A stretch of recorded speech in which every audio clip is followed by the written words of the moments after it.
Right గా జనం కడుపు కొట్టి తన పొట్ట నింపుకోవడంలో చరిత్రకెక్కిన జగన్ రెడ్డి అంతు పొంతు లేని అత్యాశ యావత్ భావతానికే తలంపు వంపులు తెంచింది. ఇక ఆర్థిక నేరాలకు బ్రాండ్ అంబాసిడర్ గా పేరు మోసిన జగన్ మీద ఇప్పటికే 11 సిబిఐ కేసులు, 9 ఈడీ కేసులున్నాయి. జగన్ ముడుపుల లోకుట్టును కూటమి ప్రభుత్వం చర్యలకు ఉపక్రమించింది. వైసీపీ హయాంలో కుదిరిన అన్ని ఒప్పందాలపై సమగ్ర విచారణ జరిపిస్తోంది. ఇక 5 ఏళ్ల వైసీపీ పాలనలో పెద్దిరెడ్డి కుటుంబ సభ్యులు, సన్నిహితులు భూములపై పైరవీలు చేస్తూ పోయారు. ప్రభుత్వం మారిన వెంటనే దీనిపై సమగ్ర విచారణలో లోతైన విషయాలు బయటపడ్డాయి.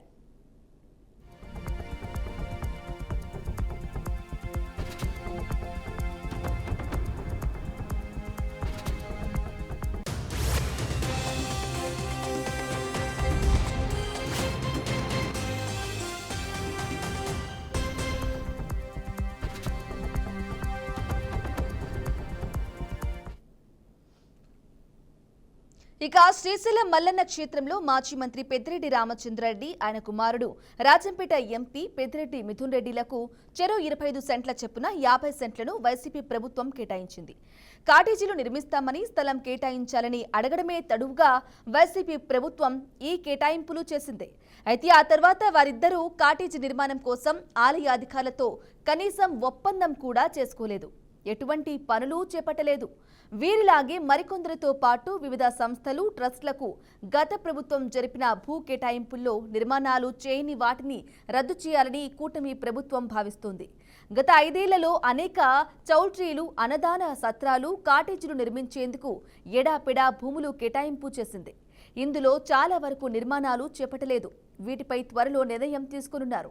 శ్రీశైలంలో సొంత నిధులతో కాటేజీలు నిర్మించి ఇస్తామంటే 11 మందికి భూములు కేటాయించగా వీరిలో 6గురు పనులు చేపట్టలేదు. పెద్దిరెడ్డి రామచంద్రారెడ్డి, మిథున్ రెడ్డిల మాదిరిగానే మాజీ మంత్రి సిద్ధరాఘవరావుకు 8 సెంట్లు కేటాయిస్తే ఆయన కూడా నిర్మాణం చేయలేదు.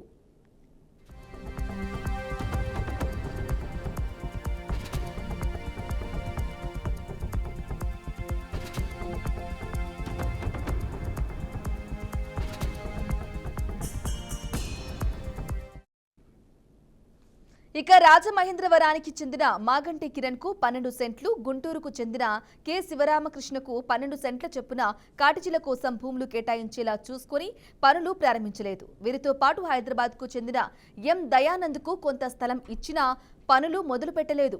మాజీ ఉప ముఖ్యమంత్రి కొట్టు సత్యనారాయణకు 19 సెంట్లు కేటాయించగా కేవలం గ్రౌండ్ ఫ్లోర్ వరకు పనులు చేశారు.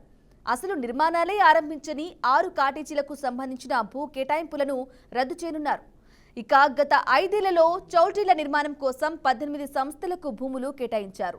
ఇందులో శ్రీశైల జగద్గురు పండితారాధ్య సేవా సమితి ట్రస్టుకు 10 ఎకరాలు, వాసవి సత్ర సముదాయానికి ఎకరం, గుంటూరుకు చెందిన చైతన్య తపోవనం, కర్ణాటకలో హల్దీపూర్ శ్రీ సంస్థాన్ శాంతాశ్రమం, కాశీ అన్నపూర్ణ వాసవి ఆర్యవైశ్య వృద్ధాశ్రమం, నిత్య అన్నసత్రం, శంకర బంజారా సేవా సంఘం, ఆది జాంబవ అరుంధతి అన్నదాన సత్రం, శ్రీశైల మహాక్షేత్ర విశ్వబ్రాహ్మణ అన్న సమాజం, కర్ణాటకలోని గుల్బర్గాకు చెందిన Shantalingeshwara educational and welfare society, Chittoor జిల్లా రామచంద్రపురానికి చెందిన ఏకవీర సేవా ఫౌండేషన్, బ్రహ్మరాంబ మల్లికార్జున స్వామి ఏకవీర ఎరుకుల సేవా సమితి, కడపకు చెందిన మాతా అంబాభవాని శ్రీ ఛత్రపతి శివాజీ చారిటబుల్ ట్రస్ట్, అగర్వాల్ సమాజ్లకు 1/2 ఎకరా చొప్పున ఆదియోగి బాలేశ్వర స్వామి యోగ వేద విజ్ఞాన విశ్వవిద్య శ్రీగిరి పీఠానికి 41 సెంట్లు కేటాయిస్తే ఇవేమీ నిర్మాణాలు చేపట్టలేదు.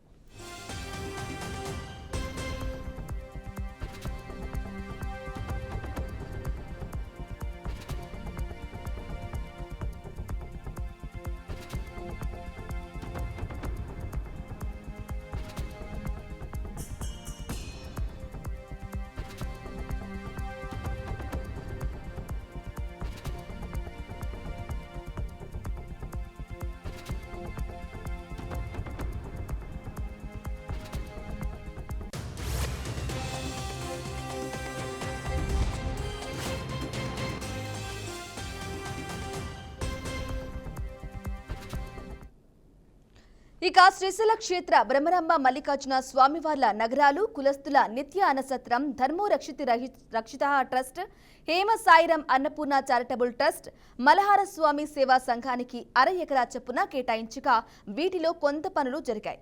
మొత్తంగా 18 చౌల్ట్రీలు అన్నసత్రాలకు స్థలాలు కేటాయిస్తే 14 సంస్థలు పనులు మొదలు పెట్టలేదు. వీటి భూ కేటాయింపులు రద్దు చేరున్నారు. ఇకపై శ్రీశైలంలో భూ కేటాయింపుల విషయంలో నిర్దిష్ట నిబంధనలు అమలు చేరున్నారు. ఆయా ఆశ్రమాలు మఠాలు ఇతర సంస్థల నేపథ్యం అవి చేపట్టే ఆధ్యాత్మిక సేవా కార్యక్రమాలు పరిగణలోకి తీసుకున్నారు. ఎటువంటి సంస్థకు అయినా చౌల్ట్రీ నిర్మాణానికి గరిష్టంగా ఎకరా వరకే కేటాయించనున్నారు.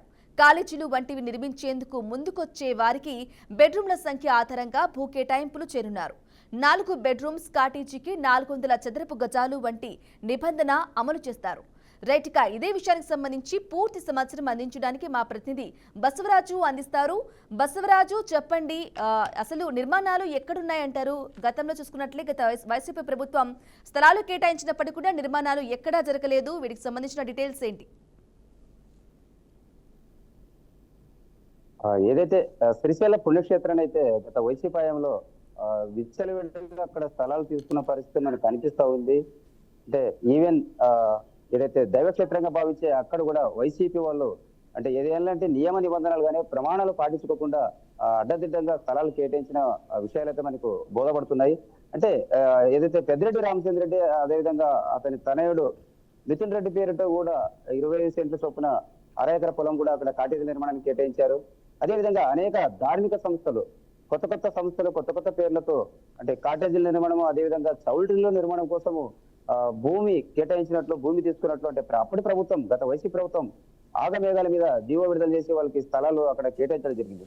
అంటే పుణ్యక్షేత్రంలో ఏదైతే ధార్మిక క్షేత్రాలు కావచ్చు లేదా ఇతర పీఠాలు కావచ్చు లేదా ఇతర స్వచ్ఛంద సేవా సంస్థలు కావచ్చు అంటే ఒక ప్రమాణాన్ని పాటించి లేదా ఒక నిబద్ధతతో అక్కడ స్థలాలు తీసుకొని అంటే ఏదైతే నియమ నిబంధనల మేరకు అక్కడ దైవ సన్నిధిలో భక్తులకు ఉపయోగపడేలా ఈ కాటేజీలు కావచ్చు చౌటరీలు కావచ్చు నిర్మాణం జరగాల్సింది. అయితే అలాంటి పరిస్థితి ఏం జరగాల అంటే చాలా మంది కూడా మనం చెప్పుకున్నట్లు రాజమండ్రికి చెందిన మాగంటి కిరణ్ కావచ్చు లేదా అదేవిధంగా గుంటూరుకు చెందిన శివరామకృష్ణ కావచ్చు ఇలాంటి వాళ్ళు అనేక మంది అక్కడ స్థలాలు తీసుకొని వాటిని ఇప్పటికీ అంటే కనీసము బునాదిరాయి అయిన పరిస్థితి. ఇలా ఎవరికి వారు ట్రస్టుల పేరిట లేదా స్వచ్ఛంద సంస్థల పేరిట అనేక ఎకరాలు శ్రీశైలంలో కొట్టేసిన పరిస్థితి కనిపిస్తుంది. అయితే కూటమి ప్రభుత్వం ఏదైతే అధికారంలోకి వచ్చిన తర్వాత అక్కడ క్షుణ్ణంగా పరిశీలిస్తూ అంటే గత 5 ఏళ్ల హయాంలో వైసీపీ హయాంలో ఎవరెవరు స్థలాలు తీసుకున్నారు, ఏ పర్పస్ మీద తీసుకున్నారు, వాటి నిర్మాణాలు జరిగాయా లేదని చెప్పి అంటే క్షేత్రస్థాయి ఒక పర్యటన చేపట్టి మొత్తంగా ఏదైతే తీసుకున్న చౌల్ట్రీల కోసం 18 మందికి స్థలాలు కేటాయిస్తే లేదా అనుమతులు మంజూరు చేస్తే అందులో 14-15 మంది వరకు ఎవరు కూడా ఇప్పటి వరకు బునాదిరాయి అయిన పరిస్థితి.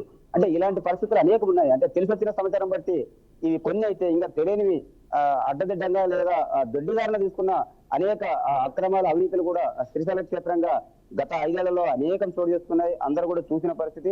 మరి అయితే కూటమి ప్రభుత్వం అయితే ఏదైతే పుణ్యక్షేత్రాలు కల్మషం కారాదు పుణ్యక్షేత్రాల్లో అంతిమంగా భక్తుడే అతనికి మెరుగైన సేవలు అందడమే కూటమి ప్రభుత్వం లక్ష్యమని చెప్తా ఉంది.